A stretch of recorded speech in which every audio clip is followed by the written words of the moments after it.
What on, ladies and gentlemen? My name's Ross, I like games, and today we need to be having a little bit of a look at the most expensive cards from Mighty Enemy. Mighty Enemy is now out over in Japan, and that means the sales are happening, cards are being sold, all that good stuff.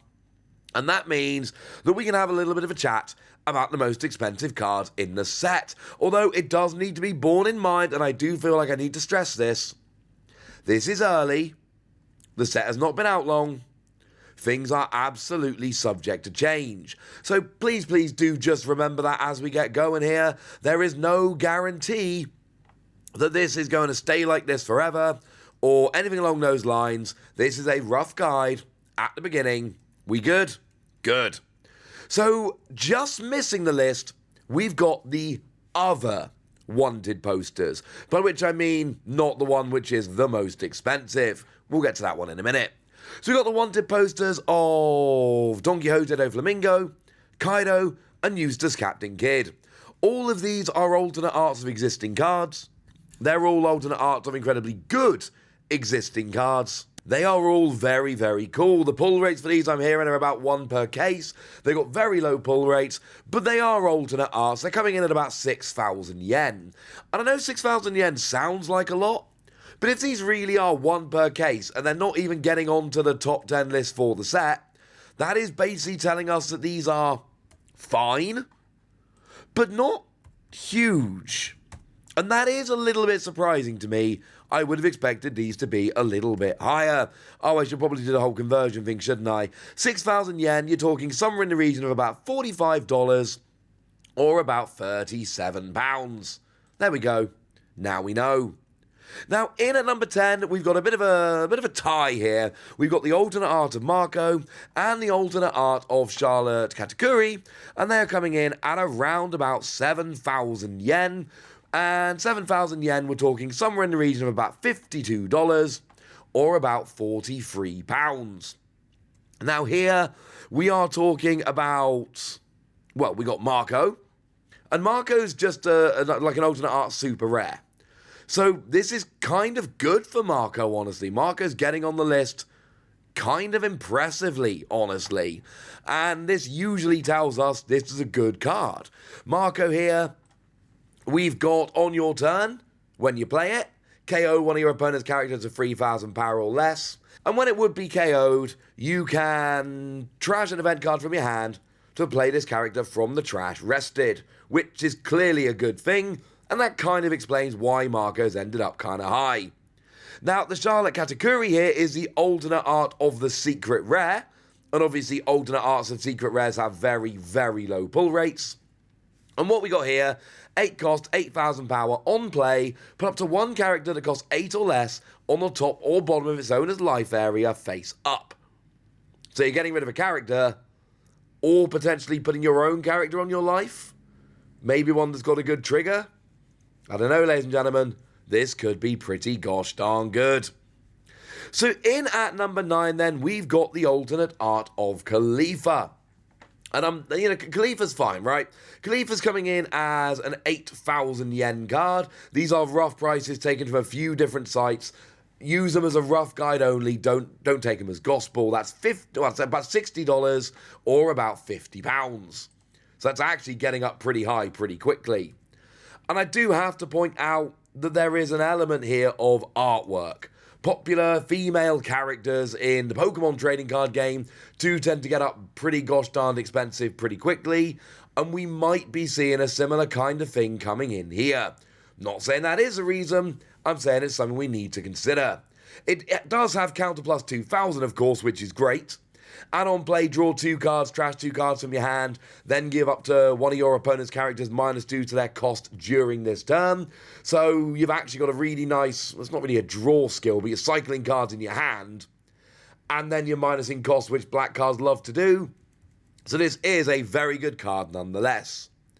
Now, we've got a few cards tied at 10,000 yen, so I'm going to put number 8 as the alternate art of Rob Lucci.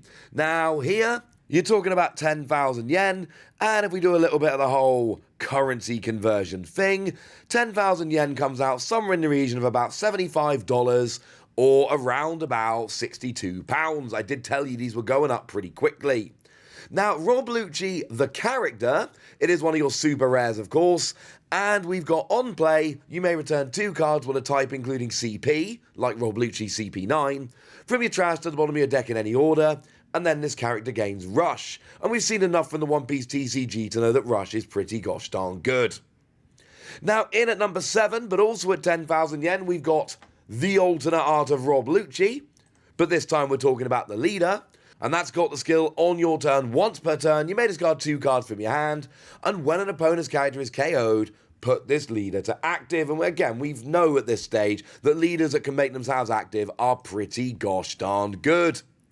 And in at number 6, we're going for the alternate art of Charlotte Pudding. Now again, we do have popular female character here, which is unfortunately something we do need to mention. In a lot of card games, these do demand a premium.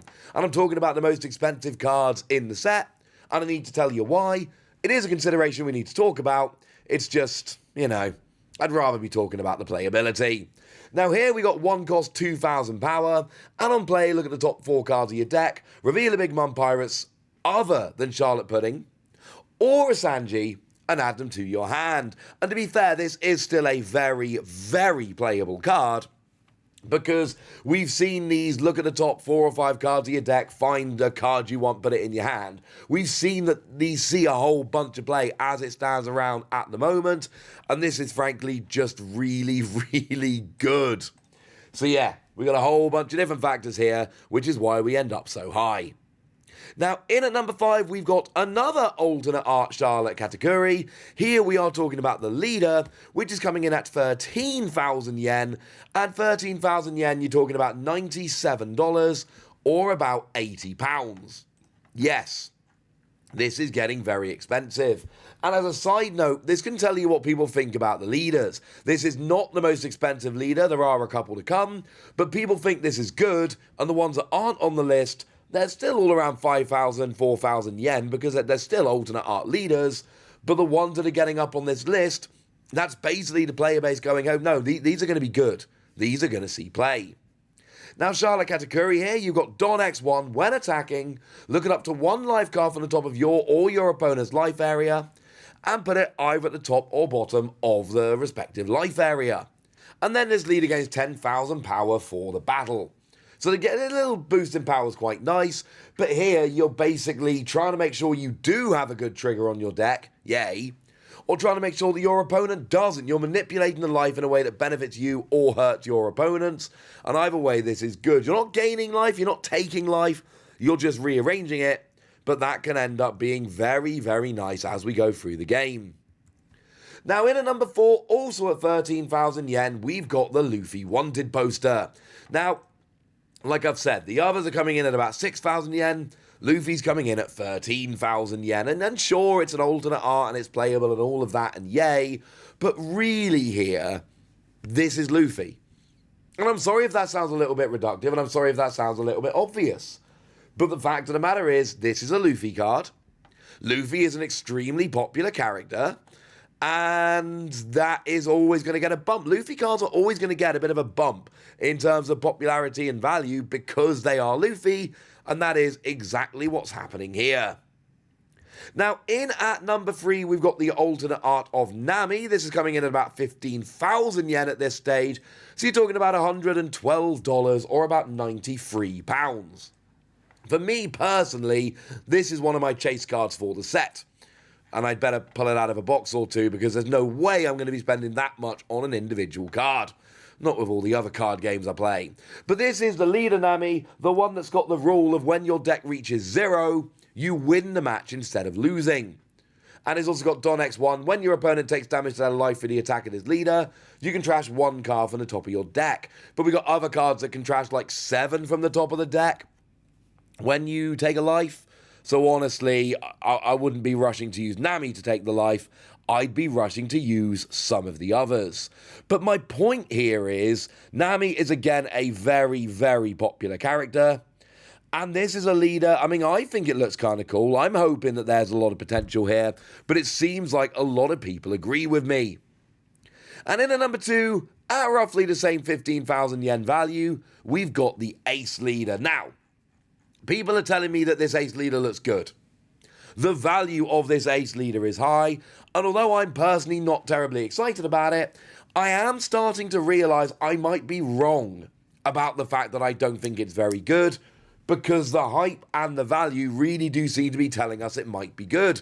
The good news is we're going to start seeing tournaments in Japan, like, now, and then we're going to start seeing if PORTGAS DACE really is legit or not. But when this leader attacks or is being attacked, you can trash any number of event or stage cards from your hand, and for each card trashed, you get 1,000 power for this leader during this battle. So yes, you have to muck around with a whole bunch of event cards, and that could end up getting annoying, but then by the same token, you've got so much more countering for your opponent when you're both attacking or defending. There is a lot of potential there. And then obviously in at number 1, it's Manga Usopp. And yes, I do think it's interesting that the alternate art of Usopp, which is still an alternate art secret rare, with very low pull rates, doesn't get close to this list. Like, number 10 on this list was 7,000, the alternate art of Usopp is like 3,000. It's not even close. Or Sogeking, sorry. It's not Usopp, it's Sogeking. Shh. Although, to be fair, it does have a skill that says this character is also called Usopp, so it is also Usopp as well. So I feel good about this. On play, return a character that costs 6 or less to their owner's hand, then draw 2 and trash 2. It's a decent card, but if this was getting up there in value because of the playability of the card, the alternate art of the secret rare would also be getting up there. The fact that it's only the manga rare that gets up here is pretty much a huge giveaway at this stage that it's a manga rare. And the pull rates are hilariously low, and that's where we are. In terms of value, I haven't actually told you yet. This one is currently sitting somewhere in the region of around 50,000 yen, although obviously it can be hard to put a value on a card with a very low pull rate quite so quickly. But you're talking about $375 or £310. That is a lot, ladies and gentlemen. But you know what? These manga rares tend to be pretty expensive. So there we go. Those are the most expensive cards from OP-03, from Pillars of Strength, and now it's over to you guys. Tell me which of these cards you like. Tell me which ones are going to be on your personal list.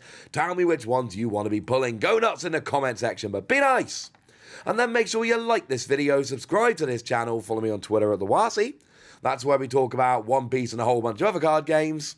And please do consider checking out patreon.com/PTCG Radio, where you can support the channel, get some bonus podcasts, join a Discord, all kinds of fun things. But by far the most important thing, as always, look after yourselves till next time, would ya? Thank you very much for watching. My name's Ross, and you've been watching Wasi Plays.